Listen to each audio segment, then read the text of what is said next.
20 जुलाई 1969 इतिहास रचने वाला एक दिन। नासा के अंतरिक्ष यात्री नील आर्मस्ट्रॉन्ग और बज़ ऑल्ड्रिन ने अपोलो 11 स्पेस फ्लाइट के जरिए चंद्रमा पर कदम रखा। उसके बाद 19 नवंबर 1969 को अपोलो 12, 5 फरवरी 1971 को अपोलो 14, 30 जुलाई 1971 को अपोलो 15, 21 अप्रैल 1972 को अपोलो 16 और 11 दिसंबर 1972 को अपोलो 17 स्पेस फ्लाइट्स के जरिए अंतरिक्ष यात्रियों को चंद्रमा की सतह पर उतारा गया। इस प्रकार से स्पेस फ्लाइट्स के माध्यम से 12 अंतरिक्ष यात्रियों को चंद्रमा की सतह पर उतारा गया था।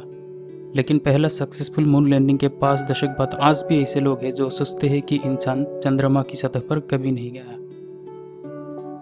द्वितीय विश्व युद्ध के बाद यूनाइटेड स्टेट्स और तत्कालीन सोवियत यूनियन के बीच कोल्ड वॉर चल रहा था। इस दौरान 4 अक्टूबर 1957 को सोवियत यूनियन ने दुनिया का पहला कृत्रिम उपग्रह स्पुतनिक 1 लॉन्च किया।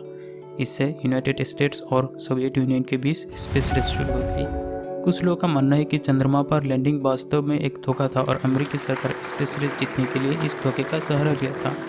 उनका यह भी मानना है कि अमेरिका ने अप्रसिद्ध वियतनाम वॉर और कई घोटालों से जनता का ध्यान भटकाने के लिए भी ऐसा किया था। उनके मुख्य तर्क है लहराता हुआ अमेरिकी झंडा। अपोलो मिशन के पिक्चर्स में अमेरिकी झंडा हवा में लहराता हुआ दिखाई देता है, जबकि चंद्रमा पर कोई हवा नहीं है। नासा के अनुसार झंडा हवा के कारण नहीं लहराया। यह लहराता हुआ केवल तब दिखाई दिया जब 2 अंतरिक्ष यात्रियों ने इसे छुआ और इसे जमीन पर गाड़ दिया। तस्वीरों में कोई स्टार ना होना। अपोलो मिशन के पिक्चर्स में आकाश में कोई स्टार नहीं है, तो इसे एक स्टूडियो में शूट किया गया था। नासा के अनुसार जब अंतरिक्ष यात्री चांद पर था तो वो हमेशा दिन का वक्त होता था। चंद्रमा की सतह, लैंडर और अंतरिक्ष यात्री सूरज की रोशनी से इतने चमकदार थे कि तारों की कमजोर रोशनी कैमरे को दिखाई नहीं दिया। साया सही ना होना। कुछ तस्वीरों में साया एक दूसरे के पैरेलल नहीं है। सूर्य एकमात्र लाइट सोर्स होने के कारण सभी सायों को पैरेलल होना चाहिए था। नासा के अनुसार चंद्रमा की असमतल सतह के कारण तस्वीरों में साया पैरेलल नहीं दिखाई दिया। विस्फोट गड्ढा यानी ब्लास्ट क्रैटर ना होना। लैंडिंग के दौरान लैंडिंग फोर्स यानी इम्पैक्ट के प्रभाव से लैंडर के नीचे एक बड़ा गड्ढा होना चाहिए था, लेकिन ऐसा नहीं हुआ। नासा के अनुसार चंद्रमा की सतह पर केवल कुछ ही इंच की धूल का एक परत है, जिसके नीचे एक ठोस और मजबूत सतह है जो लैंडिंग फोर्स से प्रभावित नहीं हुए। रेडिएशन से बचना।